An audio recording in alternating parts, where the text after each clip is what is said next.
Memasuki kawasan Israel Palestina, suasana mencekam langsung terasa. Penjagaan ketat militer Israel di hampir seluruh sudut kota menjadi pemandangan sehari-hari di kawasan ini. Konflik berkepanjangan antara Israel Palestina atas kepemilikan tanah negara sejak ribuan tahun lalu masih terus terjadi hingga kini.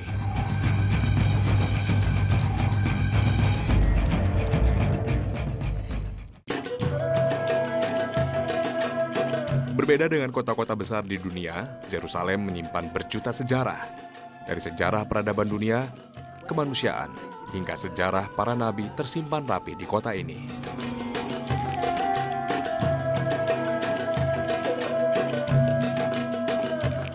Di kawasan Baitul Maqdis atau kawasan yang kini lebih dikenal dengan nama kota Yerusalem inilah, situs peninggalan peradaban Islam paling tua berasal.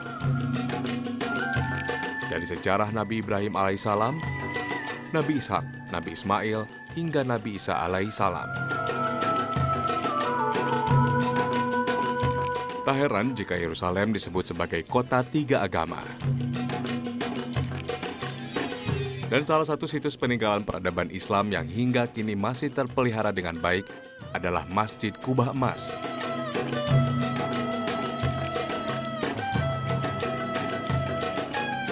Kali ini, sang musafir akan menelusuri kemegahan Masjid Kubah Emas, masjid yang pernah dikunjungi para nabi dan Rasulullah Muhammad SAW. Kang, ini masjid batu pengapung. Batu terapung yang sering disebut dengan Qubatus Sakhra. The Dome of the Rock. The Dome of the Rock. Kang, bisa diceritakan sejarahnya The Dome of the Rock ini sebetulnya apa sih? Apa sih misteri di dalamnya? Ya. Saya kira kita bertutur di dalamnya supaya kita lihat the rock-nya, batunya itu. Oke. Mari kita di dalamnya. Masjid batu yang dalam bahasa Arab disebut Qubatus Sakhra atau Dome of the Rock ini merupakan salah satu monumen arsitektural Islam paling awal yang tetap bertahan dalam bentuk aslinya. Masjid yang berada tepat di tengah kawasan kompleks Al-Haram Asy-Syarif seluas 30 hektar lebih ini menjadi tempat suci ketiga bagi umat Islam setelah Mekah dan Madinah. Qubatus Sakhra dibangun antara tahun 687 hingga 691 oleh Khalifah dinasti Umayyah Abdul Malik bin Marwan yang berkuasa pada periode 685 hingga 705, masa setelah para Khulafaur Rasyidin. Tempat itu diyakini oleh kaum muslim sebagai titik berangkatnya Nabi Muhammad SAW dalam peristiwa Mi'raj, perjalanan malam ke langit untuk menerima perintah menjalankan ibadah sholat 5 waktu. Subhanalladzi asra bi'abdihi laylan minal masjidil harami ilal masjidil aqsa alladzi barakna hawlahu linuriyahu min ayatina. Innahu huwas sami'ul basir. Oke, Kang, kita udah di dalam nih. Bisa diceritakan sebetulnya apa sih Dome of the Rock ini? Pertama kali, alhamdulillah kita sudah berada di tempat suci, yaitu Qubatus Sakhra. Kita alhamdulillah bersyukur bisa menikmati keberkahan ini, karena tempat ini begitu dahsyat di mata kaum muslim. Karena Allah ingin menampakkan kekuasaannya, kemahaagungnya kepada baginda Nabi Muhammad SAW. Linuriyahu min ayatina innahu was-sami'ul alim. Di sini awal Mi'raj dimulai, bahwa Allah mengisrakan Rasulullah SAW ke Masjidil Aqsa. Dan di sini Allah juga memi'rajkannya Rasulullah ke langit. Di sini ada satu batu, di mana batu itu terapung. Tetapi karena untuk menjaga tauhid, batu itu sekarang menjadi seolah-olah merata dengan tanah. Kenapa Rasul menaik ke batu itu?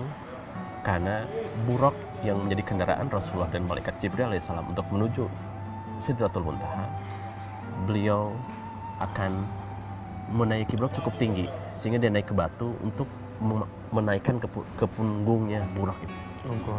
Sehingga batu itu sempat sebagai hikayat mengatakan dalam hadis, batu sendiri ingin ikut dengan Rasulullah, tapi Rasulullah melarangnya untuk diam di situ, sehingga dia di tengah-tengah. Dan batu itu ada di depan kita. Ini adalah suatu keagungan Allah Subhanahu Wa Taala, dan kita kecil di hadapannya, sehingga kita selalu mengatakan la haula wala quwata illa billah. Kita ini kecil, oleh karena itu karena kita ini kecil dan lemah, Tuhan kenah la ilaha illallah Muhammadun Rasulullah. Jangan engkau menyandarkan kepada selain Allah, hanya kepada Allah kita minta pertolongan. Oke. Kita sambil jalan kan? Jalan. Oke.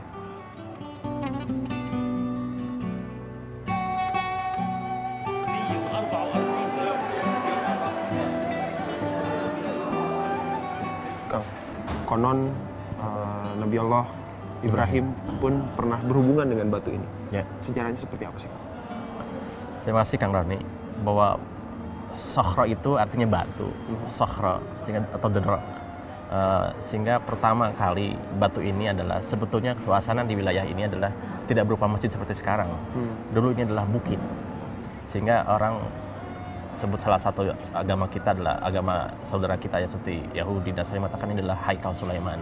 Karena ini adalah bukit di mana Nabi Sulaiman membangun kerajaan di wilayah sini. Dan ini asalnya adalah batu, adalah sokhro, adalah bukit di mana di situ ada batu. Dan tempat ini sejak awal menjadi tempat suci bagi semua agama, semua periode sejak Nabi Ibrahim, Nabi Nuh sampai saat ini. Sehingga ketika itu Sayyidina Umar bin Khattab pada 683 Masehi ketika mau membebaskan Ardul Muqaddasah, Baitul Maqdis ini, berkata kepada salah seorang Yahudi namanya Ka'bul Ahbar, Aruni, tampakkanlah kepadaku, perlihatkan kepadaku batu yang engkau sucikan itu, yang engkau sembah itu. Makanya Ka'bul Ahbar membawa kemari. Nah, setelah itu bahwa tempat ini dulu sebenarnya bukan masjid. Bukan masjid, namanya madbah. Madbah. Apa artinya? Madbah itu tempat penyembelihan. Karena dulu itu tempat-tempat ini menjadi tempat persembahannya kepada Sang Pencipta. Menyembelih kambing untuk karena menyembah patung.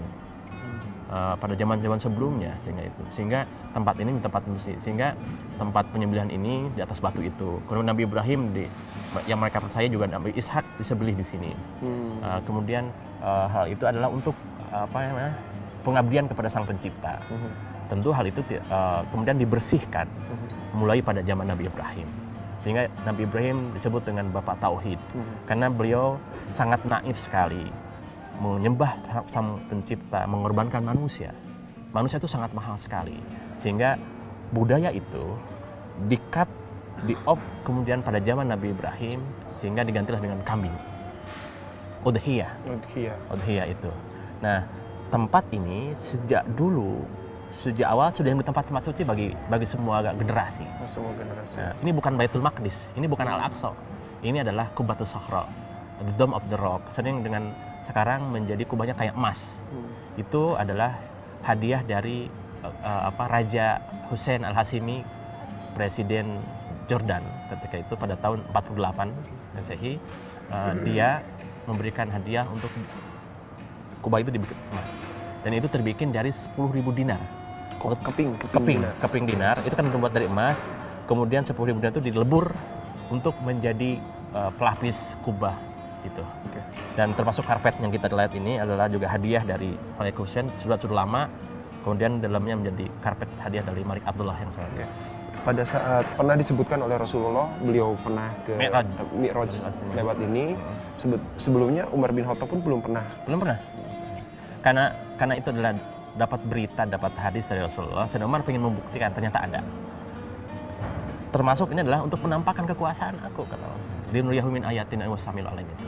Nah, setiap sesuatu yang dilalui oleh Rasulullah, alladzi barakna haula, tempat itu sekitarnya menjadi berkah. Kita bahwa wilayah ini adalah wilayah berkah. Apalagi Masjidil Aqsa-nya, wilayah sekitarnya pun menjadi berkah. Jadi inilah tempat yang diberkati Allah Subhanahu wa taala. Alladzi barakna haula. Kita lihat lagi tempat yang lain. Katanya ada masjid di bawah, Kang. Iya, di bawah. Musala. Ini apa Kang? Ini adalah batu pijakan kaki Rasulullah SAW ketika mau naik buruk itu.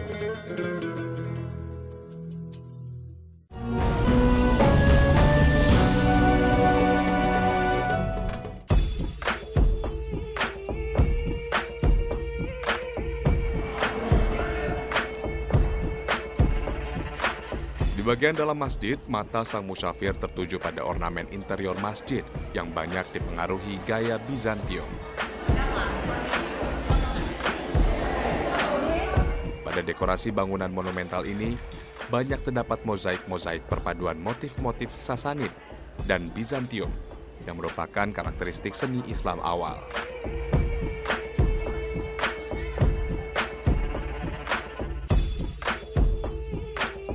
Dalam perjalanan jihad untuk menyebarkan Islam, di bagian dalam masjid tertulis sejarah Salahuddin Al-Ayyubi, seorang pemimpin Islam yang berhasil merebut Yerusalem di tahun 1193, setelah sebelumnya dikuasai pasukan salib sejak tahun 1099 Masehi.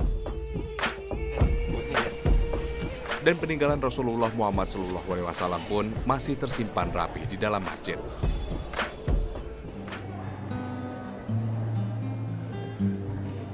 Nah, ini tempat apa lagi, Kang? Ini kita persis di bawah the Dome of the Rock itu. Kita di bawah kubahnya langsung. Ntar. Tuh. Ini apa, Kang?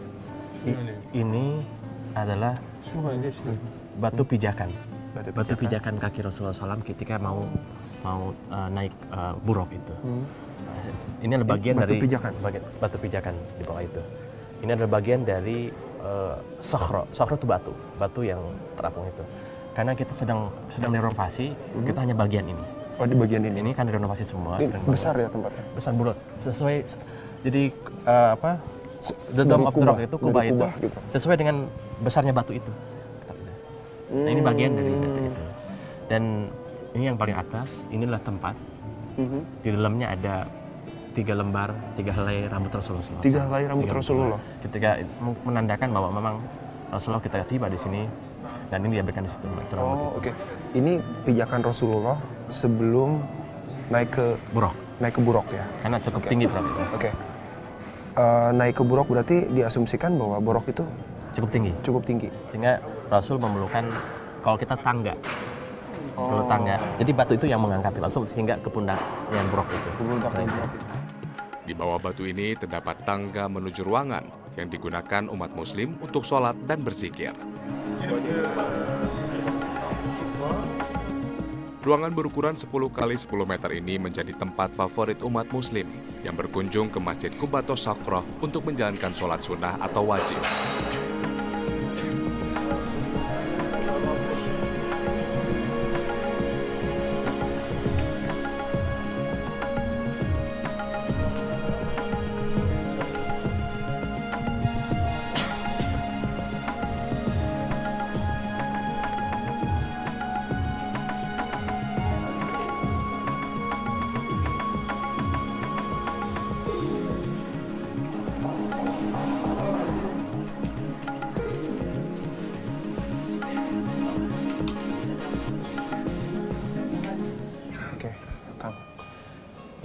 Barusan kita sholat persis di bawah batu itu ya, Pak? Ya. Alhamdulillah. Ini batunya besar sekali, Pak. Kita alhamdulillah bisa sholat tahiyatul masjid di sini. Seperti yang disampaikan bahwa ini adalah batu, sehingga yang tadi bawa batu ingin ikut kepada baginda Nabi untuk ikut ke Mi'raj. Sehingga Rasul menahannya untuk tidak terbang, untuk tidak ikut, sehingga berhenti di situ. Dan ngambang gitu ya, nahan gitu ya. Ya betul, sehingga ketika dia ngangkat, sehingga di bawah menjadi kosong. Dan kita tepat berada di bawah batu itu, sehingga membentuk gua di bawah batu itu. Kita sudah berada tepat di bawah batu. Nah, batu besar ini kalau diukur ke atas sama dengan kubah emas. Ukuran kubah itu sama dengan besar batu ini. Dan kita berada di bawah itu.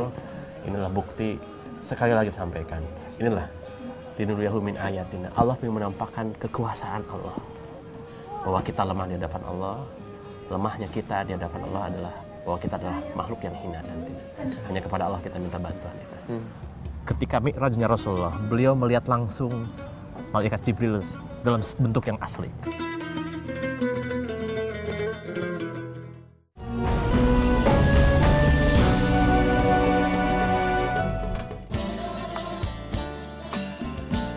Qubatus Sakhroh telah mengalami beberapa kali perbaikan dalam sejarahnya.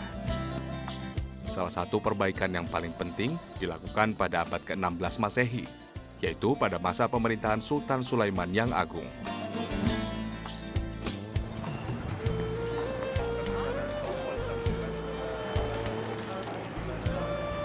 Di masa ini pula, kubah masjid yang pada awalnya terbuat dari batu dan kayu diubah menjadi warna emas karena memang terbuat dari emas murni. Sejak itu, kubah emas ini menjadi ciri khas masjid ini.